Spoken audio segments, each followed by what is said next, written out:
السلام علیکم دوستو، نبی کریم صلی اللہ علیہ وآلہ وسلم جب اپنے چچا حضرت عبد المطلب کے مشورے پر حضرت خدیجہ رضی اللہ تعالیٰ عنہ کا سامان تجارت لے کر پہلی بار مکے سے باہر تجارت کی غرض سے گئے تو نہ صرف راستے میں بلکہ تجارت کے دوران بھی سب نے نبی کریم صلی اللہ علیہ وآلہ وسلم کے معجزات دیکھے۔ میسرہ جو کہ بی بی خدیجہ رضی اللہ تعالیٰ عنہ کا غلام تھا اور انہوں نے اسے حضور پاک صلی اللہ علیہ وآلہ وسلم کے ساتھ بھیجا تھا، وہ بھی اب آپ سے محبت کرنے لگا تھا اور اسے معلوم ہو گیا تھا کہ یہ کوئی عام ہستی نہیں بلکہ رسول خدا صلی اللہ علیہ وآلہ وسلم ہے۔ پھر جب سفر سے واپسی پر آپ صلی اللہ علیہ وآلہ وسلم دوپہر کے وقت باقی قافلے سے پہلے حضرت خدیجہ کے پاس تجارت کے حوالے سے بات کرنے پہنچے تو حضرت خدیجہ رضی اللہ تعالیٰ عنہ کو بھی رسول خدا کے معجزات دکھائی دیے، کیونکہ جب نبی کریم صلی اللہ علیہ وآلہ وسلم اونٹ پر سواری کرتے ہوئے حضرت خدیجہ کے حجرے کے پاس آ رہے تھے تو بادل ان پر سایہ کیے ہوئے ان کے ساتھ ساتھ چل رہے تھے، اور حضرت خدیجہ نے نبی کریم صلی اللہ علیہ وآلہ وسلم کو دوبارہ میسرہ کے پاس اس لیے بھیجا تھا کہ وہ دیکھنا چاہتی تھیں کہ کیا یہ بادل نبی کریم صلی اللہ علیہ وآلہ وسلم کے ساتھ چلے جائیں گے یا صرف ان کا وہم ہے۔ نبی کریم صلی اللہ علیہ وآلہ وسلم کے جانے کے بعد حضرت خدیجہ اپنی چھت پر چڑھ کر دیکھنے لگی اور انہیں پھر سے وہی منظر نظر آیا کہ بادل نبی کریم صلی اللہ علیہ وآلہ وسلم پر سایہ کیے ہوئے ان کے ساتھ جا رہی ہیں۔ پھر جب میسرہ آپ صلی اللہ علیہ وآلہ وسلم کے ساتھ حضرت خدیجہ کے پاس آیا تو انہوں نے اس سے یہ سارا ماجرا پوچھا کہ کیا تم نے دیکھا ہے کہ نبی کریم صلی اللہ علیہ وآلہ وسلم کے ساتھ بادل چلتے ہوئے انہیں سایہ فراہم کرتے ہیں کہ میں تو یہ منظر اس وقت سے دیکھ رہا ہوں جب سے یہ سفر شروع ہوا ہے۔ پھر میسرہ نے اس عیسائی شخص سے مستورہ کی ملاقات اور تجارتی سفر کے دوران باقی واقعات کے بارے میں حضرت خدیجہ رضی اللہ تعالیٰ عنہ کو بتایا تو حضرت خدیجہ نے آپ کو طے شدہ اجرت سے دوگنا اور زیادہ دیا۔ حضرت خدیجہ نبی کریم صلی اللہ علیہ وآلہ وسلم کے بارے میں یہ تمام واقعات سن اور دیکھ کر بہت حیران ہوئی اور اپنے چچازاد بھائی ورقہ بن نوفل جو پچھلی کتابوں کے عالم تھے ان سے اس بارے میں دریافت کیا، جس پر ورقہ بن نوفل نے کہا کہ اگر یہ سب سچ ہے تو محمد صلی اللہ علیہ وآلہ وسلم اس امت کے نبی ہیں، دنیا انہی کا انتظار کر رہی ہے۔ دوستوں، اس سفر سے واپسی کے 2 ماہ بعد حضرت خدیجۃ الکبریٰ رضی اللہ تعالیٰ عنہ سے عقد ہوا۔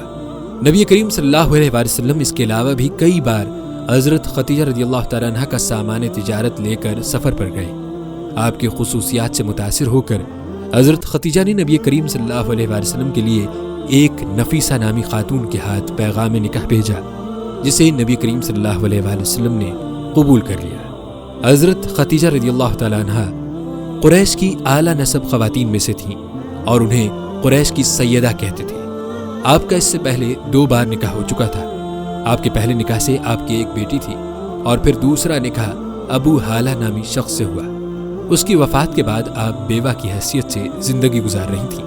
پھر انہوں نے نبی کریم صلی اللہ علیہ وآلہ وسلم سے نکاح کا ارادہ کیا۔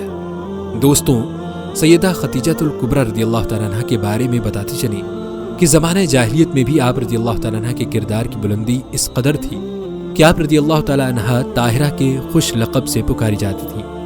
یہی وجہ ہے کہ حضرت خدیجۃ الکبریٰ رضی اللہ تعالیٰ عنہ کو 2 مرتبہ بیوہ ہونے کے بعد بھی عرب کے رؤسا و سرداروں کی جانب سے نکاح کے پیغام موصول ہوتے رہے، مگر آپ رضی اللہ تعالیٰ عنہ نے قبول نہیں فرمائے۔ جب نبی کریم صلی اللہ علیہ وآلہ وسلم اور سیدہ خدیجۃ الکبریٰ کا نکاح ہوا، اس وقت حضرت خدیجہ کی عمر مبارک 40 سال اور نبی کریم صلی اللہ علیہ وآلہ وسلم کی عمر مبارک 25 سال تھی۔ نکاح کے وقت آپ صلی اللہ علیہ وآلہ وسلم اور حضرت خدیجہ دونوں کے چچاؤں نے شرکت کی اور نکاح پڑھوایا۔ دوستوں، روایات کے مطابق اس نکاح کا مہر 12.5 اوقیہ چاندی مساوی 500 درہم طے ہوا۔ آج کل اس کا وزن 131 تولہ 3 ماشہ چاندی بنتا ہے۔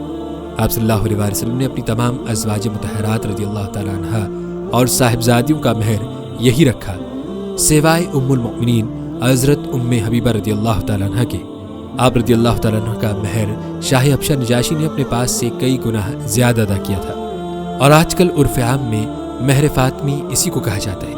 ایک اور روایت کے مطابق نبی کریم صلی اللہ علیہ وآلہ وسلم نے حق مہر میں 20 جوان اونٹنیاں دی تھیں۔ نکاح کے بعد نبی کریم صلی اللہ علیہ وآلہ وسلم نے ولیمے کی دعوت میں 2 اونٹنیوں کے گوشت سے مہمانوں کو کھانا کھلایا۔ پھر جب نبی کریم صلی اللہ علیہ وسلم 35 سال کی عمر میں پہنچے تو مکے میں سیلاب کی وجہ سے کعبے کی دیواروں میں شگاف پڑ گئے، جس کے بعد نبی کریم صلی اللہ علیہ وآلہ وسلم نے قریش کے ساتھ تعمیر کعبہ میں حصہ لیا اور پتھر ڈھوئے۔ دوستوں، یہاں تعمیر کعبہ کے حوالے سے بھی چند اہم واقعات گوش گزار کرتے چلیں۔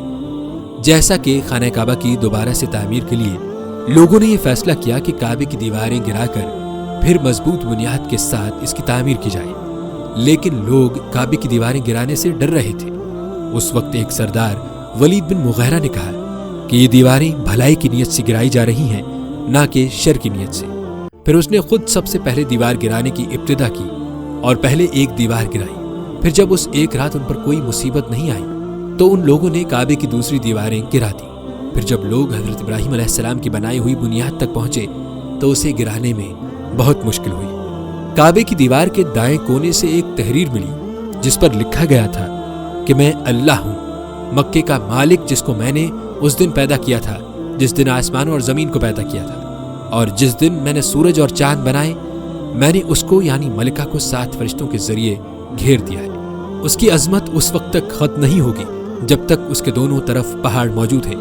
ان میں سے ایک صفا پہاڑی سے سامنے ابو قیس پہاڑ ہے اور دوسرا تائی قیان پہاڑ ہے جو مکے کی قریب ہے اور جس کا رخ ابو قیس پہاڑ کی طرف ہے۔ یہ شہر اپنے رہنے والوں کے لیے پانی اور دودھ کے لحاظ سے بہت برکت والا ہے۔ اسی طرح دوسری تحریر مقام ابراہیم سے ملی اور تیسری تحریر اس سے کچھ فاصلے سے ملی۔ یہ تحریر کعبے کے اندر دیواروں میں کھدی ہوئی تھی۔ دوستوں، کعبے کی تعمیر میں اللہ نے لکڑی کا انتظام اس طرح کیا کہ مکے کا ساحل جو کہ اب جدہ کہلاتا ہے، وہاں ایک رومی تاجر کا جہاز آ کر ٹکرا گیا۔ اس میں شاہ روم کے لیے سنگ مرمر اور لکڑی اور لوہے کا سامان لے جایا جا رہا تھا۔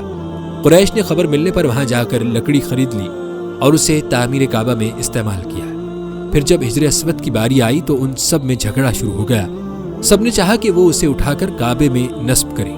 اس وقت حضرت ام سلمہ کے والد جو کہ ایک نیک و شریف بزرگ تھے، انہوں نے مشورہ دیا کہ کل صبح جو سب سے پہلے کعبے کے دروازے پر پہنچے گا وہی اسے نصب کرنے کا حق رکھے گا۔